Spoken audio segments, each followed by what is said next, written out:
Axis bank का net banking को कैसे एक्टिवेट करना है उसके बारे में मैं इस वीडियो में बात करने वाला हूँ। तो अगर आपने एक्सिस बैंक का नेट बैंकिंग को एक्टिवेट करना चाहेंगे तो वीडियो को लास्ट तक देखते जाइए। जो प्रोसेस मैंने इस वीडियो में बताया उसको आप स्टेप बाय स्टेप फॉलो कीजिए, कोई भी स्टेप को मिस मत कीजिए, नहीं तो आपका अकाउंट एक्टिवेट नहीं होगा। तो चलून शुरू करा जाए। प्रोसेस को शुरू करने से पहले आप आपका बैंक का passbook, debit card, registered mobile number और चेकबुक को साथ ले लीजिए, क्योंकि ये सब चीज़ का ज़रूरत पड़ेगा। इसके लिए कोई भी ब्राउज़र को आपको ओपन करना पड़ेगा और ओपन करके सर्च करना पड़ेगा axisbank.com वेबसाइट को। और सर्च करने के बाद आपको कर्सर को लॉगिन ऑप्शन पर लेके जाना पड़ेगा और उसके बाद रजिस्टर पर क्लिक करना पड़ेगा। क्लिक करने के साथ साथ आपका सामने ये वाला पेज ओपन हो जाएगा, जहाँ पर आपको लॉगिन आईडी को एंटर करना पड़ेगा। लॉगिन आईडी यानी आपका जो कस्टमर आईडी है, जो आपका पासबुक या आपका चेकबुक में मिल जाएगा। तो आप इसमें लॉगिन आईडी यानी कस्टमर आईडी को डाल दीजिए। डालने के बाद प्रोसीड पर क्लिक कीजिए। तो आपका पहला स्टेप कंप्लीट हो चुका। अभी दूसरा स्टेप कंप्लीट करने के लिए आपका जो अकाउंट नंबर है, इस बॉक्स में अकाउंट नंबर को डाल दीजिए और इस बॉक्स में आपका जो रजिस्टर्ड मोबाइल नंबर है बैंक के साथ, उसको इधर डाल दीजिए और डालने के बाद प्रोसीड पर क्लिक कीजिए। आपका दूसरा स्टेप कंप्लीट हो चुका। तो तीसरा स्टेप कंप्लीट करने के लिए आपका डेबिट कार्ड का नंबर को इस बॉक्स में डालना पड़ेगा और डालने के बाद आपका जो एटीएम पिन है, यानी जब कैश विड्रॉल करता है एटीएम से, जो पिन आपने डालता है वो पिन को आप इधर डाल दीजिए। इसमें आपका कोई प्रॉब्लम नहीं होगा। जो एक्सपायरी डेट है कार्ड का, उसको आप इधर डाल दीजिए और आपका कार्ड करेंसी जो है यानी इंडियन INR को सिलेक्ट कर लीजिए और उसके बाद आप प्रोसीड पर क्लिक कीजिए। ये है आपका आखिरी स्टेप, जिसमें आपको एक पासवर्ड को सिलेक्ट करना पड़ेगा। तो आप ध्यान दीजिए, पासवर्ड में एक कैपिटल लेटर, एक स्मॉल लेटर, एक स्पेशल कैरेक्टर और एक न्यूमेरिकल होना जरूरी है। तो आप आपका हिसाब से एक पासवर्ड को क्रिएट कर लीजिए और क्रिएट करने के बाद इसमें डाल दीजिए। वही पासवर्ड को आप री एंटर न्यू पासवर्ड बॉक्स में एंटर कीजिए। और आपका मोबाइल पे एक OTP गया है, उसको आप इधर डाल दीजिए और डालने के बाद सबमिट पर क्लिक कीजिए।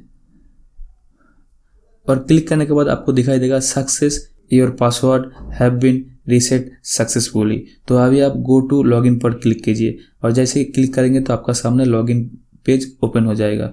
यहाँ पर आपको लॉगिन आईडी यानी जो कस्टमर आईडी है उसको एंटर करना पड़ेगा और पासवर्ड आपने जो सेट किया था वो पासवर्ड को आप इधर एंटर कीजिए और एंटर करने के बाद आप लॉगिन पर क्लिक कीजिए और जैसे क्लिक करेंगे तो आप आपका अकाउंट पर एंटर हो जाएंगे। इधर आपको सेफ बैंकिंग के लिए कुछ गाइडलाइंस दिया है, तो प्लीज़ उसको आप ध्यान से सुन लीजिए।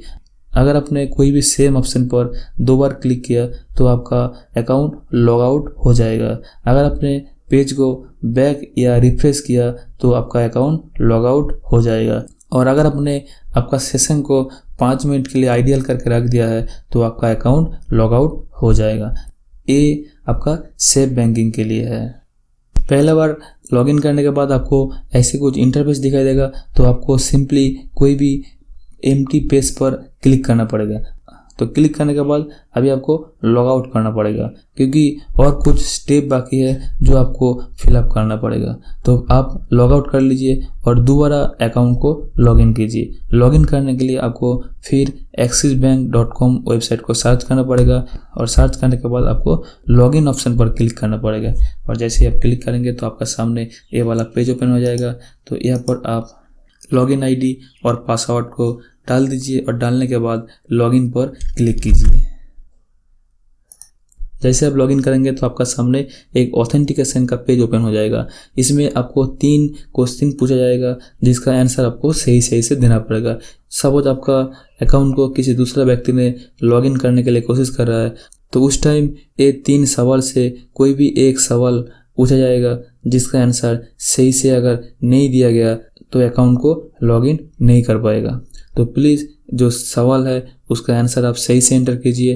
तो सपोज आपका कोई भी क्वेश्चन पसंद नहीं है तो राइट हैंड साइड में जो रिफ्रेश का बटन आप देख रहे हैं तो उसमें क्लिक करके आप क्वेश्चन को चेंज कर सकते हैं। तो आप आपका हिसाब से क्वेश्चन को चेंज कीजिए और चेंज करने के बाद उसका जो राइट आंसर है उसको आप इधर एंटर कीजिए और एंटर करने के बाद इस बॉक्स पर आप टिक कीजिए और टिक करने के बाद आप कॉन्फर्म पर क्लिक कीजिए। जैसे आप कॉन्फर्म पर क्लिक करेंगे तो आपका रजिस्टर्ड मोबाइल नंबर पे एक नेट सिक्योर कोड भेजा जाएगा, तो उसको आप इधर एंटर कीजिए और एंटर करने के बाद कॉन्फर्म पर क्लिक कीजिए। और जैसे आप क्लिक करेंगे तो आपका सारा प्रोसेस कंप्लीट हो जाएगा और आप दोबारा अकाउंट पर लॉगिन कर पाएंगे। तो आप यहाँ से एफडी या आरडी के लिए अप्लाई कर सकता है, आप सेविंग अकाउंट के लिए अप्लाई कर सकता है, आप लोन के लिए अप्लाई कर सकता है, आप म्यूचुअल फंड के लिए अप्लाई कर सकता है, और आप नेट बैंकिंग से म्यूचुअल फंड के लिए इन्वेस्टमेंट भी कर सकता है, और अपने डीमैट अकाउंट के लिए इन्वेस्टमेंट कर सकता है। अगर आपने किसी को फंड ट्रांसफ़र करना चाहेंगे तो आप उसको भी कर सकते हैं। तो दोस्तों, अगर वीडियो अच्छा लगेगा तो लाइक कीजिएगा, शेयर कीजिएगा और मेरे चैनल को सब्सक्राइब कीजिएगा और अपना बहुत अच्छे से ख्याल रखिएगा। Thanks for watching.